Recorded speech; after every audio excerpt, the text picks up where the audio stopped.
જય સ્વામિનારાયણ. ગઢડા મધ્ય પ્રકરણનું 10મું વચનામૃત છે. ભક્તિની રીત તો એમ છે જે જ્યારે સમુદ્ર મંથન કર્યું ત્યારે સમુદ્રમાંથી લક્ષ્મીજી નીસરા. પછી લક્ષ્મીજીએ હાથમાં વરમાળા લઈને વિચાર કર્યો છે, વરવા યોગ્ય કોણ છે, તેને હું વરું. પછી જ્યાં તપાસીને જોયું ત્યાં તો જેમાં રૂપ તેમાં રૂડા ગુણ નહીં, અને જેમાં કંઈક ગુણ તેમાં રૂપ નહીં. એવી રીતે ઘણાકને વિશે મોટા મોટા કલંક દીઠા. પછી દેવતા માત્ર તથા દૈત્ય માત્ર તેને કલંકના ભેરા દેખીને સર્વ ગુણે કરીને સંપૂર્ણ અને સર્વ દોષ રહિતને સર્વ સુખના નિધાન એવા એક ભગવાનને જ દીઠા. ત્યારે લક્ષ્મીજીએ ભગવાનને વિશે દ્રઢ ભક્તિ થઈ. પછી અતિ પ્રેમે કરીને ભગવાનને વરમાળા પહેરાવી ને ભગવાનને વૈરા. માટે એવા કલ્યાણકારી ગુણને જે જાણવાને પરમેશ્વરનો દ્રઢ આશ્રય કરવો તેનું જ નામ ભક્તિ છે.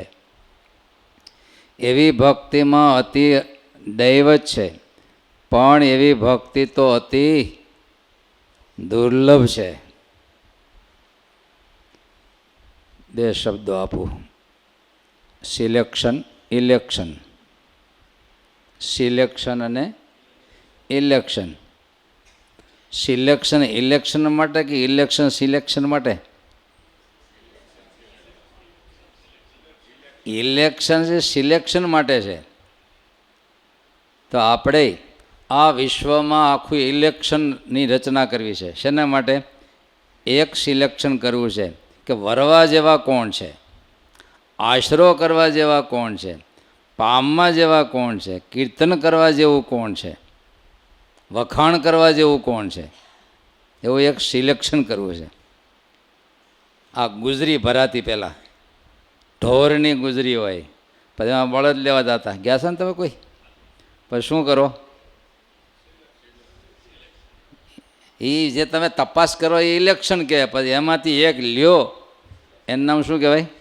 એ સિલેક્શન કહે. પછી એમ દીકરો વરાવો હોય, 10 ઠેકાણે જોવો, એ જોવું એ ઇલેક્શન કહેવાય. એમાંથી એક સિલેક્શન કરો. પછી ભાગમાં હોય પ્રમાણે એમાં જ કાંઈ તમારું હાલે નહીં. હું નીકળ્યું બહારથી તો બધું સરસ દેખાય, દુનિયા આખી બહારથી કેમ છે? અફલાતૂન એમ. હવે અંદર કેવો માલ નીકળે એ તો પ્રારબ્ધની વાત છે. કારણ કે સ્વભાવ છે એ તો અવ્યક્ત વસ્તુ છે. નડે છે ક્યું? સ્વભાવ નડે છે, બીજું કશું જ નડતું નથી ક્યાંય. હવે સ્વભાવ પાછા અવ્યક્ત વસ્તુ છે. એટલે પાડોશીને પૂછી લેવું, ઓલું પૂછી લેવું, બાકી તો શું કરો? એના મા બાપ તો બરાબર જ કહેવાના હોય. એ મોડું બોલે. ચાલો આગળ. પહેલી બુદ્ધિ વાપરો, પછી હૃદય વાપરો. ઇલેક્શન માટે બુદ્ધિ, તપાસ કરવા માટે પૂરેપૂરી બુદ્ધિ વાપરો. પણ જ્યારે સિલેક્શન થઈ ગયું પછી બુદ્ધિને છોડી અને હૃદયથી ડૂબી જાઓ. પછી ઇલેક્શન નહીં કરો. પૈણા પછી ઇલેક્શન નહીં કરવાનું કે ઓલાનું બૈરું સારું, આપણું સારું, ઓલા સારું, ઓલું સારું. હવે શું છે? હવે સિલેક્શન થઈ ગયું, ડૂબી જાઓ. હવે શું કરો? એના સ્વભાવમાં ડૂબી જાઓ, એની રુચિમાં ડૂબી જાઓ. એ જે ડીટિયાનું શાક કરે તો ડીટિયા ખાઈ લો. હવે તમે કોઈ વસ્તુનો વિચાર જો કર્યો તો તમારો ગૃહસ્થાશ્રમ બગડી જાય, કે તમારું જે કંઈ બધું બગડી જાય. એમ એ પહેલી વાત હતી. બધી શું હતી? એ ઇલેક્શન વખતે વાત હતી, ક્યાં મત નાખવો. એ મત નખાઈ ગયા પછી સિલેક્શન થઈ ગયા પછી કોઈ વિચાર નહીં. મહારાજ કે પ્રેમ હોય ત્યાં વિચાર નહીં. પ્રેમ હોય ને આનો વિચાર કરે તો પ્રેમ એક ટકોય જો વિચાર કરવા ગયા પછી તો પ્રેમ તૂટ્યો. અને પ્રેમ તૂટ્યો એટલે હું બાકી રહ્યું? પછી કાંઈ ન રહ્યું. દુનિયામાં પ્રેમ તત્વ સિવાય બીજું ગમે એટલું ભેળું કરો એનો કોઈ મિનિંગ નથી. એમ દુર્યોધને 56 પ્રકારના ભોજન ભગવાન આગળ મૂક્યા, પણ એક કણી કોઈ ભગવાન જેમાં નહીં. કારણ કે પ્રેમ તત્વ નહોતું એટલે કોઈ એનો મિનિંગ નહીં. અને વિદુર પત્ની ત્યાં કેળાની છાયલું જમી ગયાનું કારણ પ્રેમ તત્વ હતું. માટે જે કાંઈ પ્રેમથી આપણને પીરસઈ જમી લેવું, દુર્યોધનવાળી ન કરવી આમ. એટલે જે મેળ્યું છે એને રુચિકર સમજી લેવું. આપણને શરીર મેળવ્યું છે, પરિવાર મેળવ્યો, મકાન મેળવ્યો, ધંધો મેળવ્યો, ચશ્મા મેળ્યા, પેન મળી, જે મેળવ્યું એને. એટલે આપણા વૃદ્ધોની એક વાક્ય બહુ સરસ હતું, હા બોલું તમારે. સારું કરીને ખાઈ લેવાનું, સારું માનીને, જે છે એને સારું માનીને ખાઈ લો. તો કે ઓયલા પેંડા નથી, તું ભૂખ્યો મરીશ આજ તો. એ જેથી મળશે તેથી ખાઈ જાય, પણ અત્યારે આ ખાઈ લે, જેથી મળે તેથી પેંડા ખાઈ જાય પાછો, બસ કિલો એક ખાઈ જાય. પણ અત્યારે બોલો, આપણને ઓયલા જેવો છોકરો ડાયો ન મળ્યો, એ આવતા જન્મે મળે તો એ લઈ જાય. પણ અત્યારે આ જે છે એને કોષ્ટક અમારું સમજજો. તમારે પરમ સુખમય જિંદગી પૂરી કરવી હોય તો કે મર્યા પછીની વાત છે, પણ જીવો ત્યાં સુધી ટ્રકની વાહે લખે છે, તો વાંચું ખબર નથી. જીવો ઓ જીને દો એમ. જો તમે સુખપૂર્વક જીવશો તો હા આજુબાજુને પણ સુખપૂર્વક જીવશે. તો પહેલી બુદ્ધિ વાપરવાની, ઇલેક્શન માટે પૂરી બુદ્ધિ વાપરવાની. કે અહીંયા સિક્કો મારું, મત નાખું, આ મત નાખું, આ મત નાખું. બધા એમ જ કહેતા કે અહીંયા સિક્કો મારો, એમ જ કહે બધા. પણ આપણે પૂરો તપાસ કરવા માટે પૂરી બુદ્ધિ. ગુરુ ગોતો હોય તો પૂરી બુદ્ધિ વાપરો. શાસ્ત્રીમાં તો બહુ કહેતા, ડોબું લેવા જાય તો કેટલું જોવે. ખાલી શિંગડા જોઈને ન લઈ લે, સુંદરું જોઈને ન લઈ લે. 9 સુંદરું હોય તો જોયું છે ને, 9 સુંદરું પગ, ચારે પગમાં ધોળું હોય, માથે. એ 9 સુંદરું માની ન લઈ લે, એને 3 ટાઈમ દોવે માથે ઊભા રહીને. એક વખત તો દોવાનું નક્કી કર્યું હોય તો આગળ ન દોયું હોય એટલે ડબલ થાય કરે. એ પ્રકારે રીંગણા લેવા જાય તોય આમ જોવે, આમ કરે, ઊંધું સતું કેટલી વાર કરે બોલો. તો કે ગુરુ ગોતવા હોય તો, ભગવત તત્વને પામવું હોય તો અનંત ભગવાનના અવતારો, અનંત વિભૂતિઓ, અનંત ઐશ્વર્યનાથો કેટલા, એની વચ્ચેથી ભગવત તત્વને ખોળવું પડે. ભગવત તત્વને અવ્યક્ત વસ્તુ છે, એના ઓથે દંભ બહુ ચાલતો હોય. જ્યાં જ્યાં અધ્યાત્મ હોય ત્યાં પૂરી શક્યતા દંભની છે. કારણ કે એ તો દેખાતું નથી કંઈ. ચાંદલાને આધારે લેવું હોય તો દેખાય કે ચાંદલો કોનો મોટો છે, એ ગુરુ કરું. ચાંદલાના આધારે નહીં, કંઠીને આધારે નહીં, માળાના આધારે નહીં, વેશને આધારે કંઈ ન ચાલે. પણ સાચો સંત કે સાચો ગુરુ ગોતો હોય તમે કેવું માફ કરશો? એ જ વાત છે. અવ્યક્ત વસ્તુ છે એ તો એમ જ કે હું અખંડ મૂર્તિ દેખું છું. બોલો તો શું કરવાના? અખંડ મૂર્તિ દેખું છું. એટલે જેટલા મોટા ભાગે દંભ પાંગરે એ ક્યાં? ધર્મને ઓથે બહુ દંભ પાંગરે. એમાંથી તમારે સોસરવું નીકળવાનું છે. ત્યારે નિષ્કોળાનંદ સ્વામી તો પછી પૂરું કીધું, ખાતા પીતા જોતા જણાશે રે આશયના અંતરનો. તમે બહુ ઊંચા પગી જા. પછી નિષ્કોળાનંદ સ્વામી દર્શન આપ્યું. ખોટું ન લાગે સંભળાવું. જોને ચીલ ચઢે અસમાને રે નજર એની નીચી છે, દેખી મારણ ને મન માને રે અન્ય જોવા આંખ મીચી છે. ગીધડા હમણાં ક્યાં ચડે? બહુ ઊંચા ચડે. 3 કિલોમીટર ગીધડું દેખે. મોતી પીડ્યું હોય તો દેખે. નાનકડું મોતી પીડ્યું હોય તો 3 કિલોમીટર ગીધડું દેખી જાય. આવડી ઊંધડી મરેલી હોય તો ત્યાંથી દેખાય. અને હેલિકોપ્ટર નીચે ઉતરે. બોલો. પણ શેના માટે ઉપર ચડે છે? કોઈક મરેલું પક્ષી પ્રાણી કોઈલું મરે એ જોવા માટે ઉપર ચડે છે. દુનિયામાં ઉપર દેખાવ કરે છે શેના માટે? બસ એ માટે. એટલે આમાંથી મુમુક્ષુએ પસાર થવું જોઈએ. ભભકો જોઈને, ટોળા મોટા મોટા જોઈને, લક્ઝરિયસ જોઈને, એની વાતો સાંભળીને, વેશભૂષા જોઈને, આ બધાની વચ્ચેથી સાચું તત્વ ગોતું હોય તો સાચો મુમુક્ષુ થઈને સંશોધન કરવું પડે. એની તમામ ક્રિયાઓ મુક્તાનંદ સ્વામી સ્પેશિયલ નીકળી પડ્યા ગુરુ ગોતવા માટે. કેટલા ગોથા ખાધા, પણ એ ખાતા હાથમાં આવે. કેટલીક નિષ્ફળતા પસાર કર્યા પછી ધંધો સેટ થાય. ધંધાવાળાને ખબર હોય 2-4 ગોથા ખાય ને. હવે એક સાયકલ જેવું શીખવું હોય તોય 2-3 વખત પડવું પડે તો જ આવડે. પડ્યા વગર એક પણ સાયકલ શીખ્યો નથી હજી તમારી સિવાય. પડ્યા સિવાય એક પણ સાયકલ શીખ્યો નથી તમારા સિવાય. સાચું? અને 1-2 વખત પાણી પી ગયા વગર કોઈ તરતા શીખ્યો જ નથી. 1-2 વખત તો પી જ ગયો તો જ એ શીખ્યો, એને આવડે જ નહીં. ત્યારે જીવનમાં મુશ્કેલીઓ આવે અને ડરવું નહીં, એ જ આપણા જીવનનો પ્રોગ્રેસ છે, મજબૂતાઈ છે. અને આપણી કોઠાહૂજ એમાંથી આવે. આ ગઢિયાને કોઠાહૂજ ક્યાંથી આવી ભાઈ? કોઠાહૂજ જોઈશ તમે? કોઠાહૂજ અરે એક જાન જવાની હતી ને આ ફૂટડા જોવાની છે, નક્કી કર્યો કે આ 17મી સદીવાળા કોઈને લઈ જવા. પણ જૂના વખતમાં પહેલાં પરીક્ષા લેતા, પછી અહીંયા માંડમાં પ્રવેશ કરતા કે જમણવાર થાય ત્યારે. તો આ કોઈ ગઢે લઈ જ ન ગયા. ઓલા કે 1-2 લઈ જાઓ ને કે ક્યાં જાઓ, ગઢા વિના ગાડા કોણ વાળશે? પણ છતાં કે નહીં તમે કેવા લાગો જાનમાં.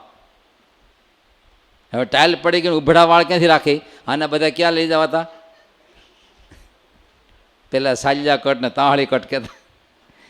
તે ન લઈ ગયા અને ત્યાં ભાઈ પરીક્ષા, પંક્તિ થઈ ગઈ, પીરસાઈ ગયું અને બહાર કાઢ્યું. ભાઈ કોઈએ હાથ વાળ્યા વગર જમવાનું છે, કોઈએ કોણીથી હાથ વાળવાનું નથી અને જમી લેવાનું. થઈ ગયા ઊભા, શું કરવું?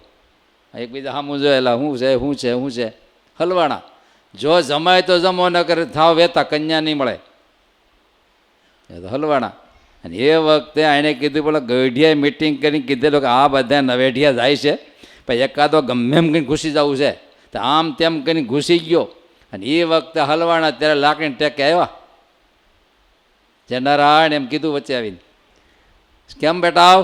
તો કે બાપા જોને આ તો આવું થયું. એટલે કહેતા હતા એકાદા 2 ગઢિયા ભેગા રાખો, સાચવજો ગઢિયાને કાયમ આવશે ક્યારેક. તે હું પણ હલવા, બાપા કેમ ખાવું કે આ હાથ વળ્યા? તો કે હામાં કોળિયા મળો દેવા, પંક્તિમાં હામાં કોળિયા દો. હા એ વાત સાચી, જમી લીધું. બોલો કન્યા લઈને ગયા. ડોહા નો હતો. આફ્રિકામાં એક કહેવત છે, એક વૃદ્ધનું મૃત્યુ થાય એક લાઇબ્રેરી હળગી ગઈ. એક વૃદ્ધ એટલે એક લાઇબ્રેરી જેટલો એનો અનુભવ હોય. 80 વર્ષની આયુષમાં કેટલા અનુભવ થયા હોય, કેટલા અનુભવ થયા હોય, આનંદ અનુભવ. તો એ અનુભવનો લાભ લેવો જોઈએ, લાભ. અને એ ગઢી સમજી રાખો, એ લાભ લેવા માગતા હોય તો જ લાભ આપજો. હામાંથી ટકટક નહીં કરતા. કોષ્ટક સમજજો પાછા વાળી. ગઢી એમ કે મારે કોથળો ખોલીને નાખો છે.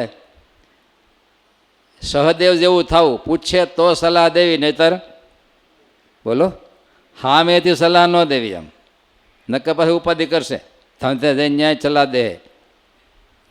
તો ઇલેક્શનને બસ મારા ઠાકોરજીના માર્ગમાં પૂરું ઇલેક્શન કરો, સ્વયંવર રચો અને એમાંથી સિલેક્શન કરો. પણ સિલેક્શન ત્યાં પછી ડૂબી જાઓ. નિર્વિકલ્પ સમાધિ, નિર્વિકલ્પ નિશ્ચય. નિર્વિકલ્પનો અર્થ તમે કાયમ બોલો છો, નિર્વિકલ્પ નિશ્ચય બોલો. નિર્વિકલ્પનો અર્થ શું?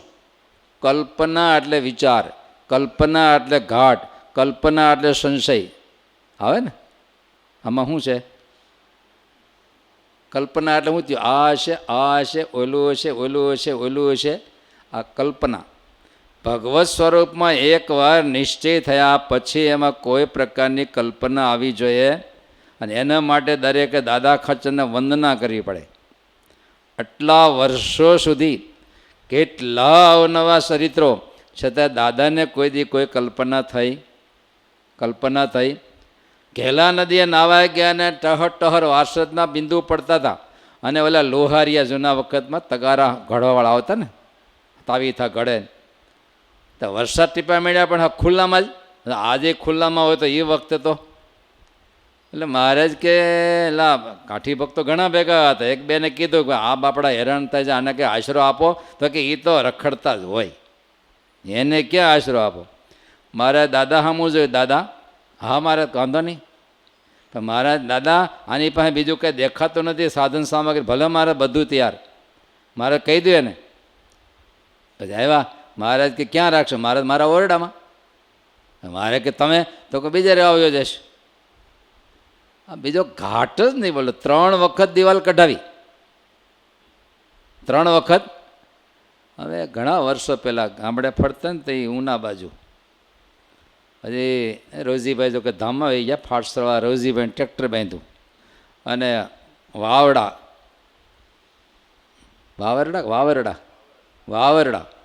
ત્યાં જવાનું થયું, અંબાડાથી વાવરડા. પછી ટ્રેક્ટર લઈને ગયા, નીકળતી વખતે શેરી હાંકડી, આમ થયું ને પથ્થર ભરાણો, પણ એવો ભરાણો પાછું ન હાલે ને આમેય ન જાય. પછી હલવાનું બરાબર ન, શું કરવું?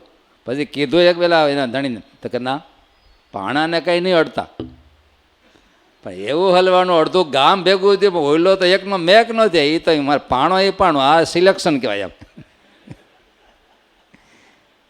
નહીં તો નહીં એમ. દાદા ખાચરની આખી દિવાલ પાયામાંથી આવે કે ખૂણો ત્રાહો છે ઉપર, પાયામાંથી કાઢે 3 વખત, તોય બીજો ઘાટ સંકલ્પ ન થાય, નિર્વિકલ્પ બીજો કોઈ ઘાટ. અને હકીકત પહેલાં બધા ઘાટ કરી લેવા, સાચો છે ખોટા છે શું છે કેમ છે, પૂરી બુદ્ધિનો ઉપયોગ કરવો. પણ બુદ્ધિનો ઉપયોગ કરીને આપણને સાચું મળ્યા પછી શું કરવાનું? એમાં હાવ ડૂબી જવાનું. પછી એમાં સંશય નહીં કરવાનો, પૂરેપૂરું ડૂબી જવાનું. ત્યારે નિશ્ચયને મહારાજે ભક્તિ નામ આપ્યું. નિશ્ચયને મહારાજે ભક્તિ નામ આપ્યું. આવું 15મા વચનામૃતમાં આવે છે. પ્રથમનું 15મું વાંચ્યું છે ક્યારેય? બહુ નાનકડું, કંઠે કરવા જેવું છે. કોઈને લાગ આવે તો કરી લઈજો, કોઠે ઉતરી જાય. જેના હૃદયમાં ભક્તિ હોય એને કેવા ગાઢ સંકલ્પ થાય. તો એના મનમાં કામ એવું રહેતું, ભગવાન સંતો મને જે કહે છે એમ જ મારે કરવું છે, આવો એનો વિચાર હોય. એમ આવું મારે, જેના હૃદયમાં ભક્તિ હોય, પ્રેમ હોય. તમારે ભક્તિ અમુક ઠેકાણે હશે ને, એ કેમ જ કરવું છે એમ. પછી જ્યાં પ્રેમ હોય ને એની મરજી કોઈ દી લોપી શકાતી, જ્યાં પ્રેમ હોય એની કોઈ દી મરજી લોપાતી નથી ને. તો કોઈને ભગવાનમાં પ્રેમ થઈ જાય. બીજાનામાં જ્યાં મહિમા હોય ત્યાં કોઈ દી મરજી લોપાતી. જોગી સ્વામી જેવા વૃદ્ધ સાધુ હોય, તમને આમ પ્રેમ ન હોય, પણ શું હોય? ગુરુ મહારાજના ચરણોમાં વધારે પ્રેમ હશે કે મહિમા વધારે છે? મહિમા હોય તો આજ્ઞા ન લોપાય, પ્રેમ હોય તો મહિમા અને આજ્ઞા મરજી ન લોપાય. એટલા માટે બેમાંથી એક હોવું જોઈએ. કાં તમે મહિમા પ્રધાન હૃદય રાખો અને કાં પ્રેમ પ્રધાન મહિ રાખો, તો એની આજ્ઞા ક્યારેય નહીં લોપાય. તો આપણું જીવન અવળે માર્ગે ક્યારેય નહીં જાય તો નહીં જાય. એટલે મહારાજે પતિવ્રતાની ભક્તિ, પતિ એ જ વ્રત, બીજી કોઈ ટેક નહીં. વ્રત એટલે ટેકનો અર્થ લખ્યો છે, પોતાના પતિ પ્રત્યે ટેક. આ જ મારો પતિ. બાકી ભલે વૃદ્ધ હોય, રોગિષ્ઠ હોય, ગરીબ હોય, અને બીજો તાલેવર લખ્યું ગામડા શું કે ફૂટડો, આવો જોરદાર હોય તોય ક્યારેય એને મૂકીને બીજો ઘાટ થતો નથી. ત્યારે શાસ્ત્રીજી મહારાજને યાદ કરીએ. બ્રહ્મસૂત્રમાં બહુ જોરથી વાત કરતા ઉપનિષદની. શિષ્ય ગુરુને પૂછ્યું, બાપજી કશ્ચ ધ્યેયનો અર્થ ઘણા થાય. ધ્યાન કરવું એ તો થાય, પણ ધ્યેય દરેકને ગોલ, પ્રાપ્ય વસ્તુ, કીર્તનીય વસ્તુ, સેવનીય વસ્તુ. તો કે હું કોનું ધ્યાન કરું, કોને પામવાનો ગોલ મૂકું, કોનું સેવન કરું? ત્યારે શાસ્ત્રી મારે કહેતા, ભાવના ત્રય રહિતમ ધ્યેય. ભાવના ત્રય રહિતમ, 3 પ્રકારની ભાવનાથી જે રહિત હોય એનું ધ્યાન ઉપાસના થાય. તો કઈ 3 ભાવના? તો કે કર્મ ભાવના, બ્રહ્મ ભાવના અને ઉભય ભાવના. એક માંદો છે, જીવન માંદો છે, એની હારે લગ્ન કરાય? દીર્ઘ રોગ લાગુ પડ્યો હોય તો અતિ ગરીબ છે, ક્યારેક ખાવા મળે ન મળે એની હારે હક પણ કરે કોઈ? પછી હાજો હોય અને શ્રીમંત હોય તો બોલો, પણ કલંકિત હોય તોય નહીં. સ્વભાવથી કલંકિત હોય તો નહીં. તો આ હાજો, શ્રીમંત અને પાછો ડાયો, કેની જેવો? એવો ડાયો હોય ત્યારે કર્મ ભાવનામાં ડૂબેલા હોય એની ઉપાસના ન થાય. કર્મના ખત્તા તો ઓછા હોતા ઓછા, તો કર્મ ભાવનામાં જીવતા હોય એની ઉપાસના ન થાય. આપણે બધા ત્રિલોકી સુધી શું ચાલે છે? બધા ક્ષણ માત્ર કોઈ કર્મ કર્યા વિના રહી શકતા નથી. બહારથી કર્મ રોકવો તો અંદર ચાલુ થઈ જાય. હા, તો વખતરો કરજો. આ કેવું બંધ કરીને કાંઈ ન જોવું તો બહાર ઊંટિયું ન જોયું ત્યાં દેખાણું. પછી સંકલ્પ શરૂ થયા, કાં બહાર કર્મ ચાલતા હોય ને બહારના રોકો તો અંદર ચાલુ થઈ જાય. કર્મ વિના ક્ષણ માત્ર કોઈ રહી શકતું નથી, તો એની ઉપાસના ન થાય. બીજું બ્રહ્મભાવના. આ કર્મ ભાવનામાં છૂટ્યા તો આત્મભાવમાં બ્રહ્મભાવમાં ગયા તો એની ઉપાસના પણ ન થાય. કે એના કરતાં પર કોણ છે પાછું? પરબ્રહ્મ. તો આપણા ત્રિલોકી સુધીના જીવાત્મા કર્મ ભાવનામાં જીવે છે, અને બ્રહ્માદિક બધા દેવ છે એ બધા ઉભય ભાવનામાં જીવે છે. એ સૃષ્ટિ હોય ત્યાં સુધી કર્મ ભાવના, અને સૃષ્ટિ પૂરી થાય તે બ્રહ્મભાવમાં વયા જાય છે.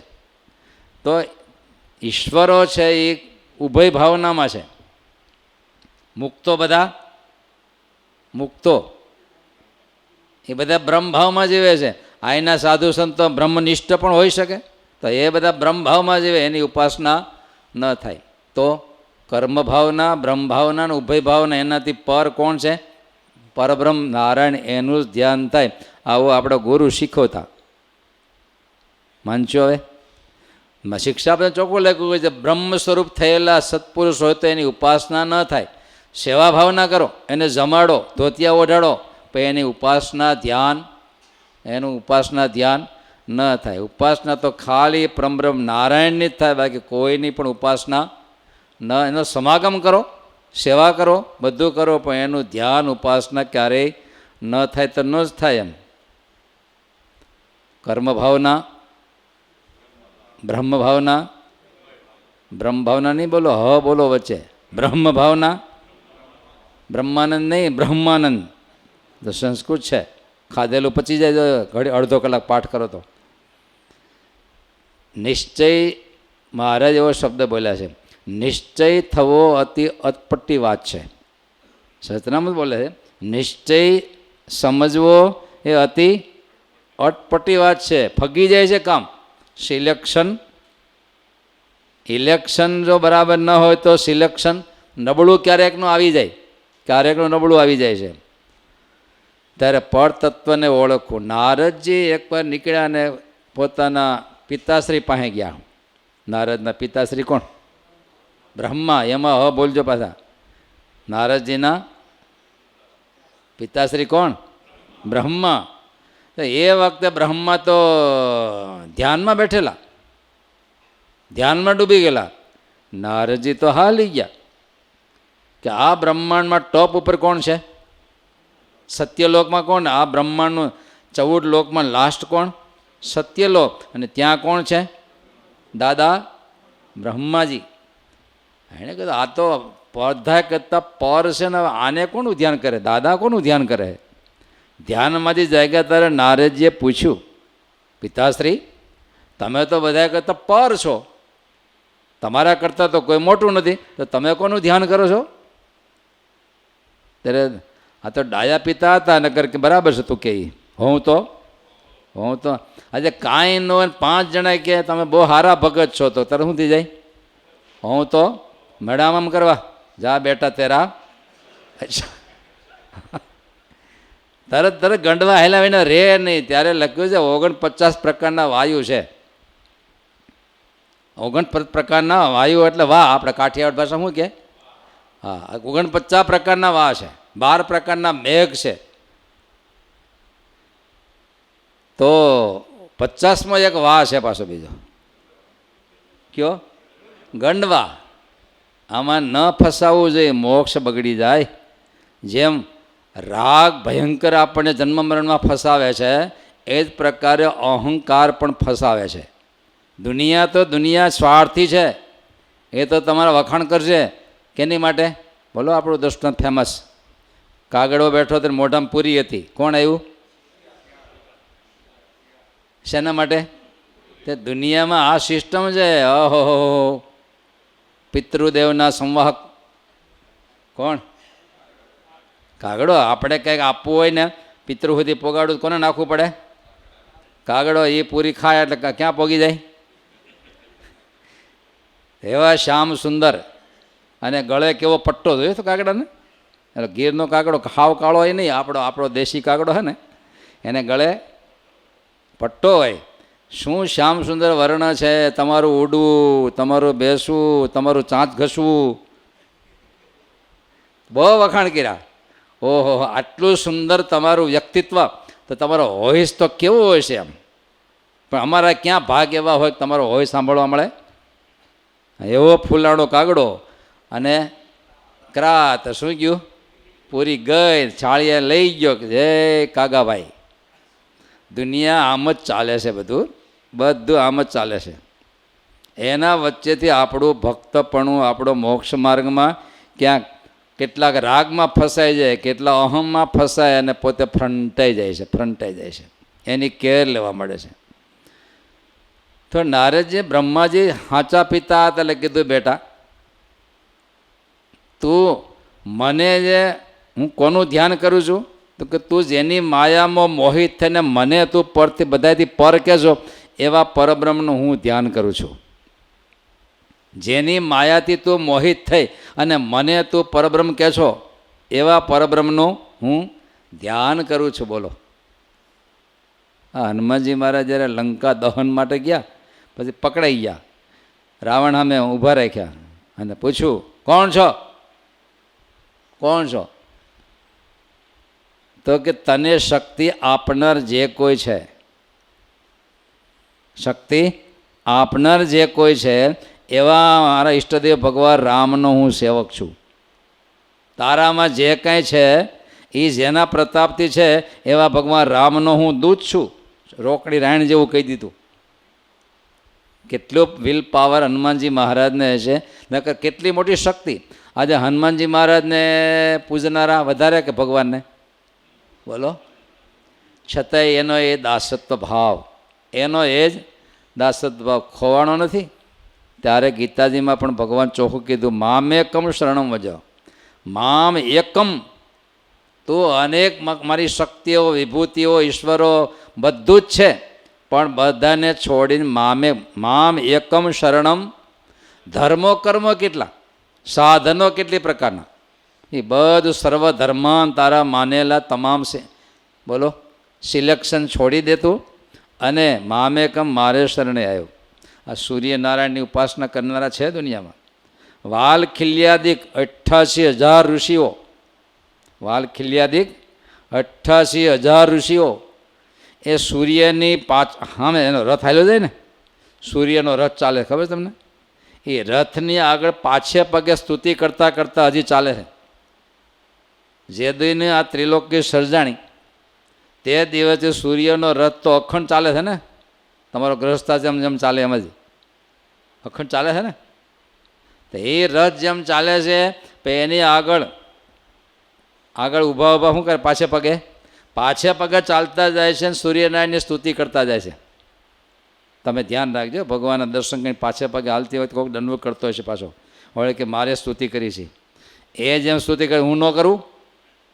પણ જો આ મોટા સમુદાયમાં રહેતી વખતે આપણે દર્શન કરતા હોય, ચાલતા હોય, પહેલાં આમ જોઈ લેવું છે કોઈક દંડવત કરતો હોય એના હાથ ઉપર પગ આવે તો રોજ ભટકી જાય, લાગી જવા. ઘણી વાર તો પડે ભવ દેખાનું માથે. દર્શન કરીને પાછે પગે, સીધો પાછે પગે. કેમ કે શાસ્ત્રોમાં લખ્યું છે ભગવાનને વાહન ન દેવાય. ભગવાનને વાહન ન દેવાય, કોઈનો હાથે ન કચડાય એવું જ લખ્યું પાછું. હા, કોઈની માથે પડાય પણ નહીં. પણ દ્રષ્ટિ પહેલાં આમ નખો, ભલે પાછે પગે હાલો એનો વાંધો નથી, પહેલાં જોઈ લેવું આજુબાજુ, પછી પગ મૂકવો. હવે આવડો મોટા હરિભગતને ન દેખતે કીડા મકોડા શું થતું છે? ભૂખા નીકળી જતા છે ને. તો ત્યારે દ્રષ્ટિ પૂતમ વિવેક છે ને એ બોલો તમામ ધર્મ કરતાં શિરમોડ છે. બધા ધર્મોનું પાલન કરો પણ વિવેક સાથે પાલન કરો. પૂરા વિવેક, આગળ પાછળ ખૂબ. ધર્મ પાળવો હેલો પણ સમજવો કઠણ છે. ધર્મ પાળવો બહુ હેલો છે પણ સમજો અતિ ગહનમાં ગહન વસ્તુ છે. લખ્યું છે ને, ચોખ્ખું શિક્ષાપત્રી લખ્યું છે. માંદા પડી ક્યાં વૈદનું ઔષધ લેવું? શિક્ષાપત્રી વાંચનારા બોલો. ખાલી પૂજન કરનારાને ખ્યાલ નહીં હોય. ઘણા કે મારે કીધું વાંચવું નહીં તો શું કરવું? એ વાંચતા ન આવડતું હોય તો પૂજનનું લખ્યું છે. વાંચતા બોલો ને. હા, લગ્ન આવે તે વાંચો છો કે નથી વાંચતા? તો ક્યાંથી વાંચતા આવડી ગયું? તો એ શિક્ષાપત્રીમાં લખ્યું છે ક્યાં વૈદનું ઔષધ ખાવું? જેના આચરણને. હવે તમે અહીંથી ગયા યાત્રા કરો, રસ્તામાં ગાડી ભટકાણી કોકને લાગી ગયું તો એ ટાણે તમે તો ઓળખતા નથી કલકત્તા બાજુ કહીને, હવે શું કરશો? લાગી ગયો ને દવા કરવી કે ન કરવી? તો પણ શિક્ષાપત્રીને શું કરવું? હવે મારે કે આચાર વ્યવહાર અને પ્રાયચિત તો દેશકાળને અનુસારે સહજ આચરણ આવું રાખવું. કારણ કે આપણને માંસાદિક કે દારૂ આદિક ન પાઈ દે એટલા માટે એનું આચરણ જોવું. પણ આવા આપતકાળ વખતે અમારે સાધુઓને સ્ત્રીઓને અડાય છતાં મારે પોતાના પારકા પ્રાણ જતા હોય ત્યારે અડીને બોલીને પોતાના પારકા પ્રાણ બચાવવા, પછી યથાયોગ્ય ધર્મ પ્રમાણે પછી વર્તવાન ચાલુ કરી દેવું. આટલો બાંધછોડ કર્યો. જૂઠું બોલાય ક્યારેય? સત્ય જેવો કોઈ ધર્મ ખરો? પણ જે સત્ય બોલતા પોતાનું પારકાને પીડા થતી હોય તેવું સત્ય વચન પણ મારે કે ન બોલવું. એમ પોતાની આજીવિકા પારકાની આજીવિકા જતી હોય તો એવું સત્ય વચન બોલવા ના પાડી. પોતાના પારકાના પ્રાણ જતા હોય તેવું સત્ય વચન પણ બોલો. ત્યારે દેશકાળને ઓળખીને વિવેક સાથે ધર્મનું પાલન કરવું જોઈએ.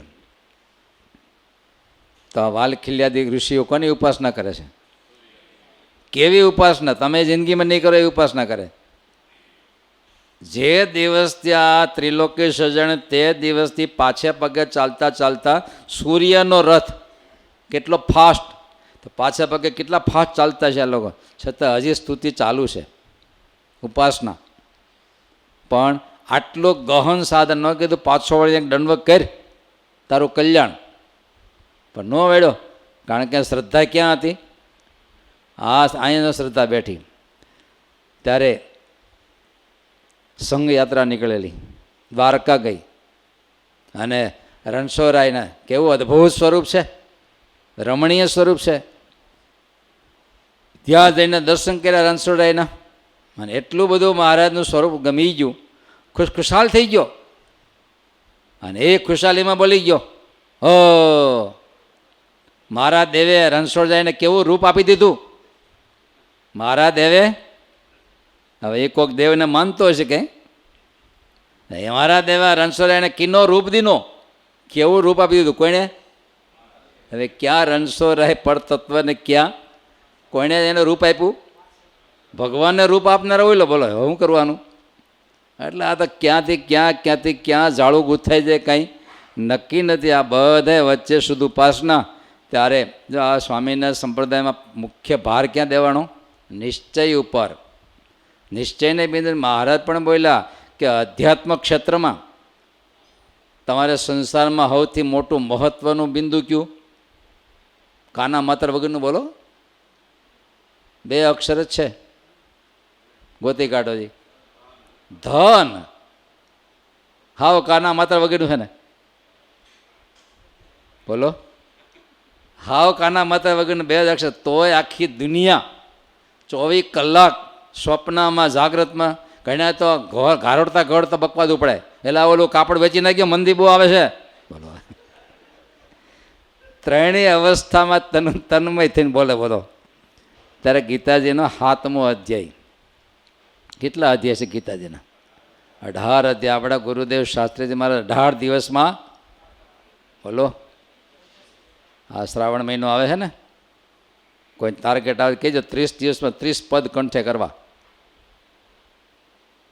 30 કડી રાખો તો કાંઈક થોડું ખેલું રાખો, 30 પદ ન થાય. જૂના તમારા હવે ભૂલાઈ ગયેલા તાજા કરો તોય હાલશે, પણ આટલો પ્રેમનો પ્રવાહ તો હોવો જોઈએ. એ પદો નંદસંતોના રચેલા પદો એટલા પ્રેમ છે. તમે ખાલી તમારા હૈયામાં કંઠે કરશો ને તો એ પ્રેમના સ્પંદન આવી જાય, એટલું એમાં ભરેલું છે. કાંઈ નહીં, એ વર માગો એક તો કરજો. કે વાર છે, હજી તો શ્રાવણ મહિનો આઘો છે, વાંધો નથી. હજી તો એ વર અથવા મહાબળવંત માયા બેમાંથી એક કરી અઠવાડિયામાં 2 વખત મહારાજ પાસે બોલજો. પ્રાર્થનાની શક્તિ સૌથી મોટી છે. દુનિયામાં અનંત સાધનો મધ્ય ભક્તિ તત્વની ગરિમા પ્રેમ તત્વ વધારે છે, પણ પ્રેમ તત્વ કરતાં પ્રાર્થના તત્વ સૌથી આગળ છે. માટે આપણે પુરુષાર્થ કરીએ ને તે આપણી આત્માની શક્તિ બહાર આવે, પણ પ્રાર્થના કરતી ઈશ્વરની શક્તિ આપણા ઉપર આહ્વાન ગંધાય. બે શક્તિ જ્યારે ભેગી થાય છે ત્યારે અદ્ભુતતા પ્રગટે છે. તો આપણો પુરુષાર્થ અને ઈશ્વરની પ્રાર્થના આ બેનું કોલાબોરેશન કરે છે. માટે હંમેશા આ ચાંદલો અને તિલક, ચાંદલો છે એ લક્ષ્મી છે, તિલક છે એ બે નારાયણના ચરણ છે, આ બેનું કોલાબોરેશન છે. ત્યારે ગીતાજીના 7મા અધ્યાયમાં ભગવાન બોલ્યા, કામે તૈ તૈ ઋતજ્ઞાન પ્રપદ્યંત્ય અન્ય દેવતા તમ તમ નિયમમ આસ્થાય પ્રકૃત્યા નિયતા સ્વયા.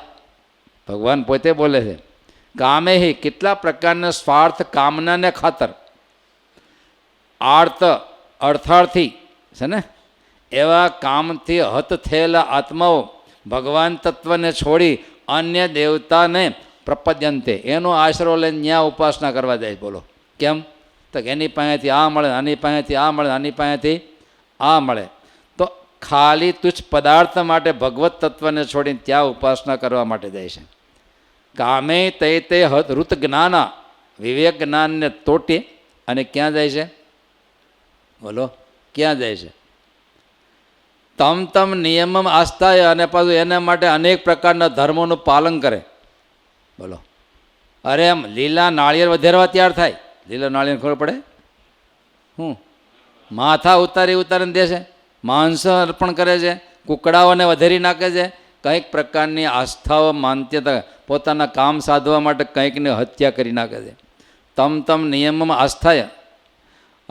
રાઘવાનંદ સ્વામી બાબરિયાવાડમાં બહુ ફેર્યા, અને એ વખતે તો ભાઈ જૂની 200 વર્ષ પહેલાં તો કેટલી અંધશ્રદ્ધાઓ. એક જગ્યાએ 18 પાડા કપાતા, છતાં એના પ્રસાદ લેવા માટે ધક્કાધક્કીમાં કેટલા મરી જતા. આવી અંધશ્રદ્ધા. પણ રાઘવાનંદ સ્વામી તો બહુ બળિયા હતા. કેવા બળિયા હતા? કોણ હતા? મૂળ કોણ? પૂર્વાશ્રમમાં ગોલીડા ગામના જમ તગડા. જમને ડાંગ મારીને તગડનારા હોય એને શું ખાય? એ સાધુ થયા પાછા. બોલો.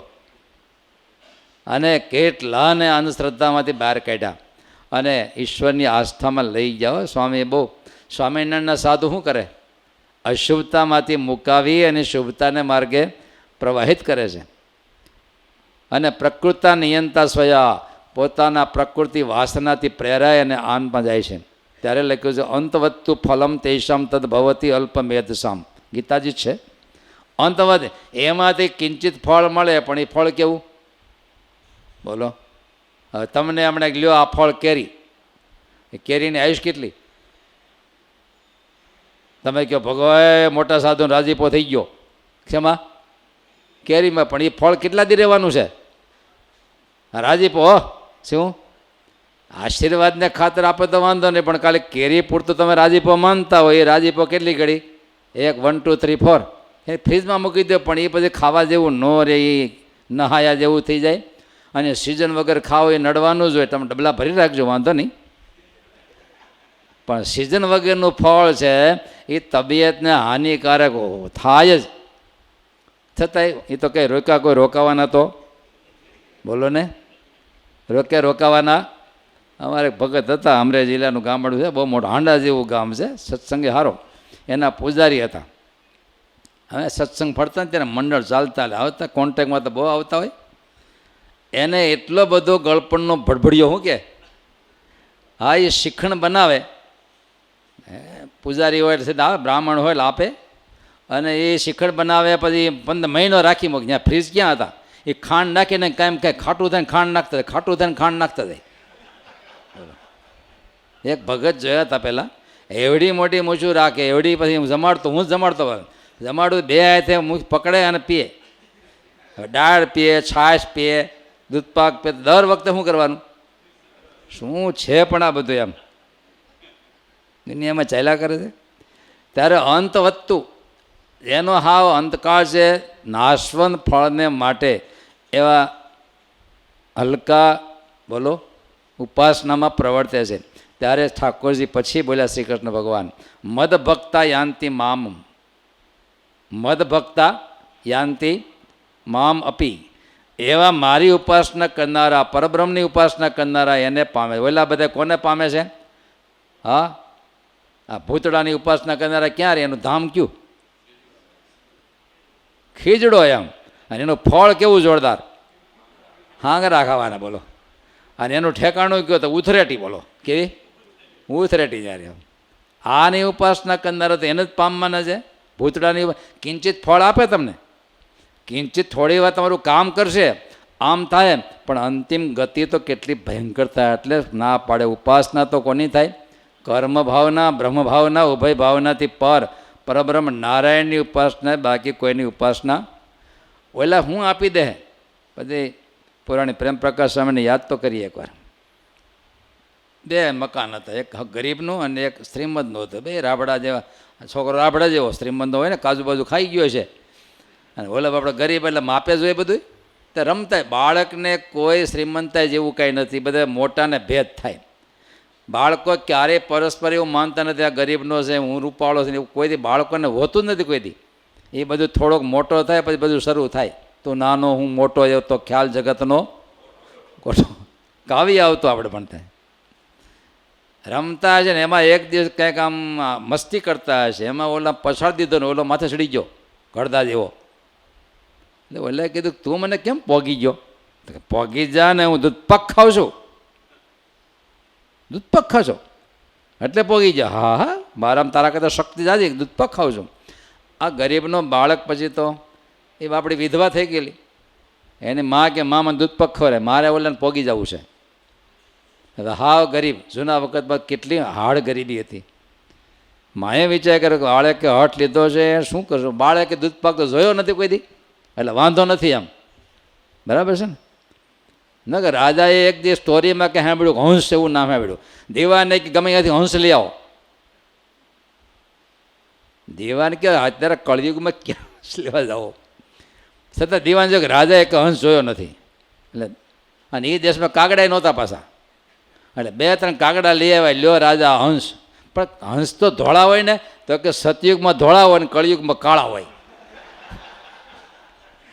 ઠપકારી દીધા. અને એને હાંચવે, પિંજરા મોટા બનાવ્યા, ખાણી બધું વ્યવસ્થા કરી વ્યવસ્થા બધા. આમ જ ભટકાડી દો મોટા ભાગે. હા લ્યો આ ગુરુ કળયુગમાં ભટકાડી દે ઘણી વાર. તો એની માં કે એને ક્યાં દૂધ પાકજો, પછી એને ખાટી છાશ કે ઘરમાં હોય એમાં મકાઈનો લોટ નાખી દીધો, મીઠાનો કાંકરો નાખ્યો અને આંગળી ફેરવી ઘાટું. શું કહેવાય? આ છોકરાને કે લે બેટા દૂધ પાક. મેં આ દૂધ પાક? તો કે હા. પી ગયો ઘટઘટા. 7 દી સુધી આ દૂધ પાક પીધો. મારા આજી મને દૂધ પાક દે, આજી દૂધ પાક દે. 7 દી સુધી ખબર એમ. પછી એને તો હા બસ મારામાં તાકાત આવી ગઈ, દૂધ પાક ખાધો 7 દી સુધી. ઓલા સામે છોકરાને કે હવે આવી જાજો. પાછી કુસ્તી કરીને પાછો હારી ગયો, આપણો નીચે ગયો, ઓલો માથે ચડી ગયો. તો આ છોકરો કે તું મને કેમ જીતી જાશો? તો હું કીધું નહીં દૂધ પાક ખાઉં છું. દૂધ પાક તો હું ખાઉં છું 7 દિવસથી. ઓલો વિચાર કરે આના ઘરમાં દૂધ પાક આવ્યો ક્યાંથી? આ તો હા ગરીબ માણા. દૂધ પાક ખાતો કે હા કેવો હોય? તો ઘાટો. કેવો હોય? સફેદ રગડા જેવો. પણ સ્વાદ કેવો હોય? તો કે થોડો ખાટો ને થોડો ખારો. એણે વિચાર કર્યો હા આ તો હું પાયું એવો દૂધપાકનો હાલ મારી ઘેરે ત્યાં લઈ ગયો, ફ્રીજ ખોલ્યું અને રગડા જેવો દૂધપાક કાઢ્યો. તાહળી હતી શું હતું? તાહળી મોઢે માંડી પાયો, 7 કોઠા મજોળા થયા. આ દૂધપાક તારી માએ તો ખાટી સાઈઝનો રગડો પાયો છે. આ દૂધપાક કહેવાય. બરાબર છે ને? આનાથી તાકાત આવે, એલાથી તાકાત. સમજાઈ ગયું કોની ઉપાસના કરવી? બોલો. આ ખાટી સાસુમાંથી એટલી તાકાત ક્યારે ન આવી. વરમાળા કોને પહેરાવવાની? એટલે મહારાજે સ્પેશિયલ આ વચનામૃતમાં લખ્યું છે કે લક્ષ્મીજીએ વરમાળા પહેરાવી કોને? બધાને જોયા, ઇલેક્શન કર્યું.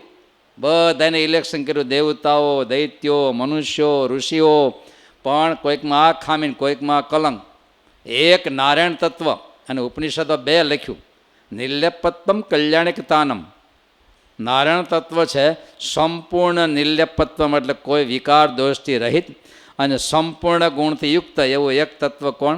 પરબ્રહ્મ. એને વરમાળા પહેરાવી અને લક્ષ્મીનારાયણ દેવની જય થઈ અદ્યાવી પર્યંતની વાત છે. છેલ્લે મારે કાઠી ભક્તો નીકળ્યા, રસ્તામાં એક મુસ્લિમ બાઈ શાક વેચવા માટે બેઠેલી. મહારાજ નીકળ્યા એટલે એને સાંભળેલું સ્વામિનારાયણનું, એટલે મહારાજે આ સ્વામિનારાયણ એટલે બોલ્યા, સ્વામિનારાયણ મેરા અચ્છા કરના. મહારાજ કે જા તેરા અચ્છા હો.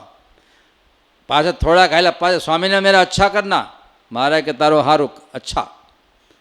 3 વાર કહ્યું, મારે 3 વાર બોલ્યા. પછી આગળ ગયા અને એક ઝાડ નીચે બેઠા, એટલે કાઠીએ પૂછ્યું, મહારાજ એ ઓલા બાઈ હતી એણે તમે અચ્છા અચ્છા 3 વાર કીધું, તો એનું કેવું સારું થાય?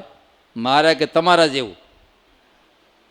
અરે મહારાજ ઘર ખોયડા મૂકીને તમારી વાહે આ ફરીએ અને આટલું ભજન કરાવો, એકાદશીનું મારણ ઉપયોગ કરાવો, અને છતાંય અમારી જે એક વાત બોલે તમારી જેવું કલ્યાણ? તો કે હા. એનું શું કારણ? મહારાજ કે કલ્યાણ તો નિશ્ચય કહી છે. અમારા કરતાં તમે પોળા છો, રજવાડી વેશ લઈને નીકળ્યા હો, છતાં બધા તમને મૂકીને મારા પ્રત્યે કેમ કીધું એને? કાં તમને ન કીધું સુરા ખાચર? મારા કરતાં તમે, મારો વજન તો મારે કે બહુ તો 60 કિલો છે, તમારો તો 100 ને, તો પછી છતાં તમને કોઈને ન કીધું, મને જે કીધું આ તમારા બધા વચ્ચે ઇલેક્શનમાં મને સિલેક્શન કર્યો, એનું આ કલ્યાણ છે. કલ્યાણ તો શેનાથી છે? નિશ્ચય કરીને છે. બાકી બધું નિશ્ચયને પુષ્ટિ કરનાર છે. સહજાનંદ સ્વામી મહારાજની